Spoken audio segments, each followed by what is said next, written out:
मित्र आहेत बाळाजी ठाकरे यांच्या शेतामध्ये आलेलो आहे। पाहू शकता तुम्ही आंब्याची ही बाग, आणि या आंब्याच्या बागेमध्ये हे 3 वर्षापूर्वी लावलेले जे झाडं होते ते आज खूप मोठे झालेले आहे आणि इथून लाखोचं उत्पन्न आपल्याला मिळू शकतं। मित्रांनो, तुम्ही पाहू शकता या शेतामध्ये हे जे 1 एकरचं क्षेत्र आहे यामध्ये खूप चांगले चांगले झाडं लावलेले आहेत आणि याला आपण ठिबक सिंचनद्वारे पाणी दिलेलं आहे। तर तुम्ही पाहू शकता या ठिबकच्या निळ्या तुम्हाला दिसत आहेत आणि अशा पद्धतीने ड्रिप वॉटर आपण केलेलं आहे। आणि तुम्ही तिकडे तुम्हाला जे 2-3 जण दिसत आहेत ते आहेत पिंपळनेरचे जे एक चांगले व्यावसायिक आहेत असे मुलं आपल्याबरोबर आलेले आहेत आणि आज जुळलेले आहेत आपल्याबरोबर दीपक थेले आणि त्यांची सहकारी टीम।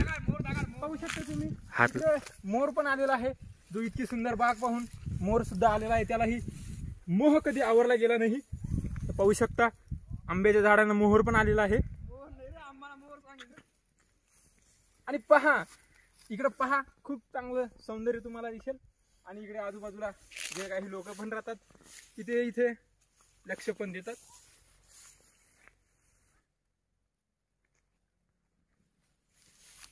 चला मित्रांनो, या तुम्ही अजून आपल्याला इकडे जायचं, इकडे पाहायचंय आणि ही मोठी बाग आपल्याला सगळ्यांना नक्की पहा। मित्रांनो, आता या ज्या 2-3 वर्षापूर्वी आपण काही फळ घेतलेलं नाही या झाडापासून आणि आता याला मोहर आलेला आहे आणि 2-3 महिन्यानंतर याला फळ लागवण पण होईल।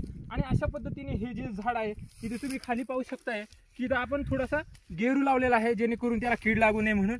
आणि आता जिथे कंपाऊंडचं काम आपल्याला सुरू करायचं आहे आणि यामध्ये आपण पाहू शकतात या ज्या बागेचे जे मालक आहेत ते मुन्ना ठाकरे, ते पाहू शकता तुम्ही तिकडं, आणि ते पण इथे आता या बागेचं सर्वे करायला आलेले आहेत, कंपाऊंडचं काम करायला आलेले आहेत। मित्रांनो, तुम्ही पाहू शकता की ह्या केसर आंब्याची जी सुरुवात आणि जिथं जिथं त्याची उत्पत्ती झाली ते आहे गुजरातमध्ये, आणि गुजरातमधून हा केसर आंबा पूर्ण भारतभर पसरला। दोस्तांनो, तुम्ही पहा की यामध्ये आम्ही 1 एकरमध्ये संपूर्ण केसरच आंबा लावलेला आहे याकरिता की जेणेकरून याचं जे उत्पन्न आहे ते आपल्याला खूप मोठ्या प्रमाणात भेटावं। आणि दोस्तांनो, तुम्ही पाहू शकता की या केसर आंब्याचा जो स्वाद, जो तुम्हाला मी नुसतं नाव जरी घेतलं तर तुमच्या तोंडाला पाणी आल्याशिवाय राहणार नाही। आणि असा हा जो आहे याला 2-3 महिन्यांनी फळ लागेल आणि त्यासाठी तेव्हा आम्ही तुम्हाला नक्की एक व्हिडिओ पाठवू आणि जे आंब्यांचा फळ जे लागलेलं असेल त्याचा व्हिडिओ पाहिल्यानंतर तुम्ही प्रसन्न व्हाल आणि तुमच्या शेतातही याला लागू कराल। तर मित्रांनो, आपल्या बरोबर सहकारी आलेले आहेत आणि जे तुम्ही पाहू शकता हे सहकारी हे सुद्धा आज आंब्याच्या वनामध्ये फिरायला आलेले आहेत। हे चावडीपाडा हे गाव आहे आणि तुम्ही पाहू शकता समोर तुम्हाला जे मोठंसं डोंगर दिसतोय, जो पर्वत दिसतोय तो आहे शेंदवड भवानी आणि ही जागृत देवस्थान आहे। इथे भरपूर लांब लांबून लोक येतात। आणि मित्रांनो, तुम्ही पाहू शकता की या शेतामध्ये आपण आलेलो आहोत आज। आणि दोस्तांनो, मित्रांनो, माझं जे चॅनल आहे विशाल बागुल की खाद्य भ्रमंती, ज्याच्यामध्ये मी खूप चांगल्या व्हरायटीज आपल्याला बनवून पाठवतो, त्याला लाईक करा, शेअर करा, सबस्क्राईब करा।